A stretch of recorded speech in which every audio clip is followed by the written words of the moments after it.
Hey guys, what's up? This is Travis from Impact.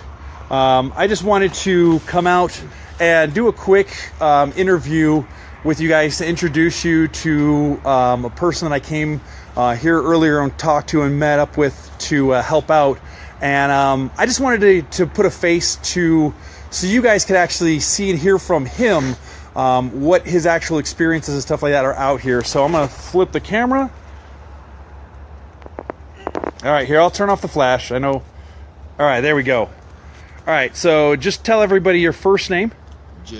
Jacob. And tell everybody, so earlier when you and I met, you talked about how your socks were soaked through and how he's wearing, canvas shoes and how those had gotten soaked and how your jacket had gotten soaked. Tell everybody what it would be like out here tonight if you didn't have any new gear or anything to help you keep warm.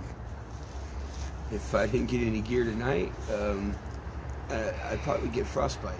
Okay. Honestly, because my feet are pretty numb. I don't really feel my toes. Right. And as far as like the jacket's concerned, I'd probably be shaking all night. I kind of do that in a way anyways, but like, it's cold, man. Right. So I know people always think like it's so easy to get into a shelter or that shelters are so great. So people always go, oh, well, why don't you just get into a shelter? So kind of explain to people why, that, and also, is that an actual real possibility? So like earlier you told me, under some conditions, of if someone could provide these conditions, talk to them a little bit about that. Okay. Well, as far as, like getting into a shelter, good luck with that, especially at this time, because getting a bed is not that simple. Right. Getting a safe bed is even harder, and that's like. So what do you mean by safe bed? Like no diseases, bed bugs. Right. People go as far as waking up to people taking things from them, robbing them, or waking up with things missing. I can't stay in a place like that personally. I'd rather be out here having to suffer than to go into a place where it's just going to be a lot worse for me. Right. And like I said, even if I wanted to get into one of those shelters, it ain't happening. Right. Like people, I'm not the only one. There's hundreds, thousands of people out here right now that are still trying to get into a place, any kind of place, and they're still fighting that problem. I know I fight it. I fight it every day because getting a place to stay and getting people to actually stop and care whether you have a place to stay or whether they can help you. Right. That's very few and far between.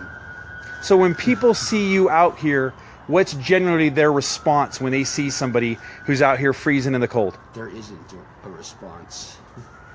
Normally people just keep going. Right. Like I had mentioned before, like I'll sit there and shiver all day long in one spot, and I had one person out of like thousands all day, because that's university. Right. And out of all those people, only one person stopped and gave a damn. Right. The rest of them just kept walking. Right. Because it's like they don't care if another man or another woman dies out here in the cold.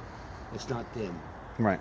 They got a house, they got a car, they got money, they got everything they need. Right. Who cares about that guy?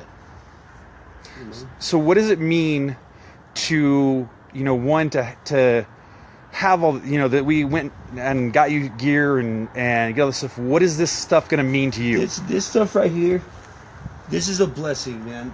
This is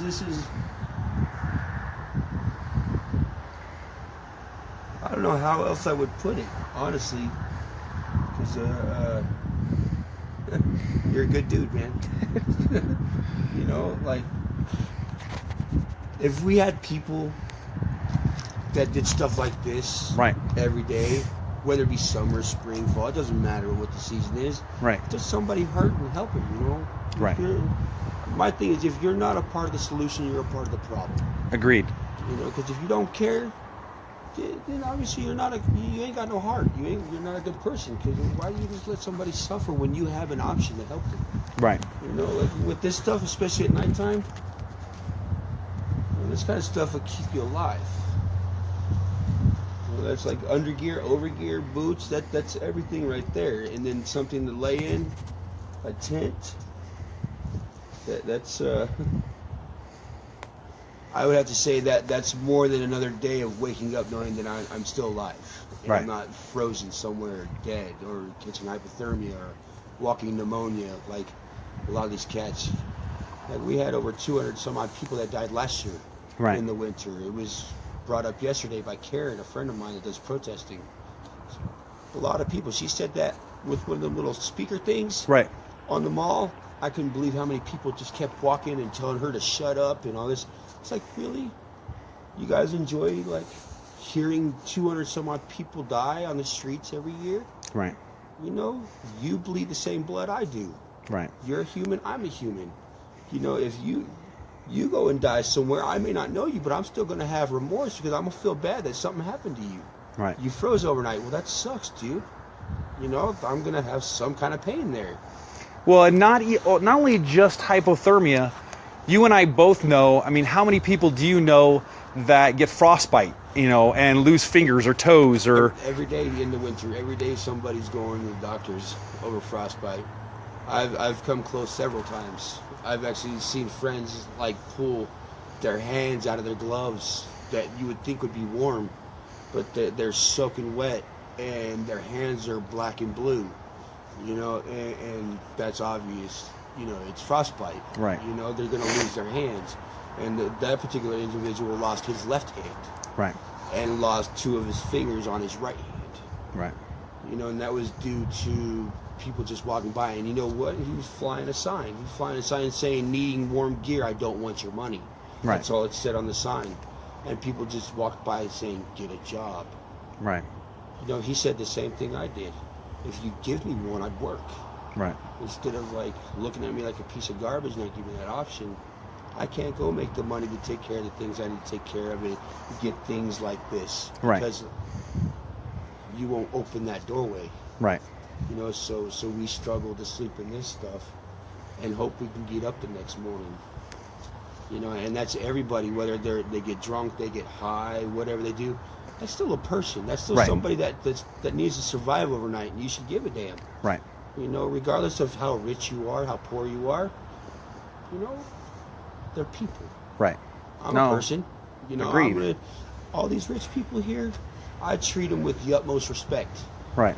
And you know what? They treat me like trash. Right. Like I'll put it this way. I'm that guy that I'm going to be the only person that can help you. And I'm going to remember every single day that you treated me like shit. And you know what I'm going to do? I'm going to still help you. Right. You know, and there's a lot of us out here, but nobody wants to see that. They just see homeless. And guys, just so you know, how I met Jacob, actually looked it up. February 3rd of 2016, I was out over at Civic Center Park trying to get gear to somebody else. And, you know, Jacob wasn't concerned about himself. Jacob was actually out in Civic Center Park protecting some younger girls that had just become homeless. You know, and Jacob is one of the people that I call my angels out here and I call him that because they watch out for other people before they watch out for themselves. They protect other people. I know Jacob, he'll protect a lot of the younger homeless kids. He'll protect a lot of the women out here. He'll make sure that people are safe. And, you know, a lot of times he actually does it to his own detriment. You know, there's times where I kind of want to kick him in the ass sometimes because I love him, you know, but sometimes he puts, you know, other people before himself. You know, so when he says that even when people treat him like shit, he'll still come back and treat them well, I know for a fact he's telling the truth, you know, because I've seen him do it countless times. And that's the reason why, you know, when I see him, when I ran into him earlier, I don't hesitate to go get stuff to help him, you know, because I know the character he has and I know the personality that he is. So, you know, last thing before we close out, you know, earlier you and I were talking about lupus and that you applied for disability, you went to court for disability, and because of that, you actually went to court and won back in 2015. Yeah. And now, because Medicaid looks and says, oh, well, you're technically approved for disability, so they're telling you you're making too much, even though you haven't seen a check since 2015.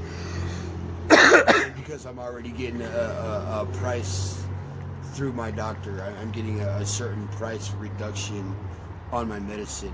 Right. That doesn't mean I can afford it. Right.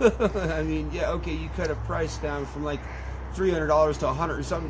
That doesn't mean I can just walk over there and pick it up. It ain't happening. Right. That is not happening, man. You know, I could use that $100 something and eat for the next couple months. Right. Or feed somebody else if they need something to eat. You know, I can't afford that stuff right now. Well, and the sad fact is they're not even getting you your Medicaid check. Or not a Medicaid check, but your disability check. No, I'm still waiting. I'm still waiting for money, and it's not fair that I have to play the waiting game for something that already is mine. And tell everybody how long you've been waiting. Oh, like yeah. Well, since you initially applied for disability.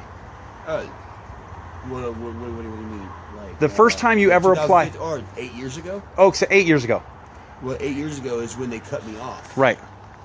All right, well, my battery's about to die, guys, so I'm going to shut down. And let me flip that. Guys, thanks again for helping me to help Jacob. Thank you for all of our donors and our volunteers. And here, I'm just going to... I kind of want to say one more thing, man. Just one more thing. Just one. Go for it. The biggest thing that a homeless person would really love for people out there to do, listen. That's it.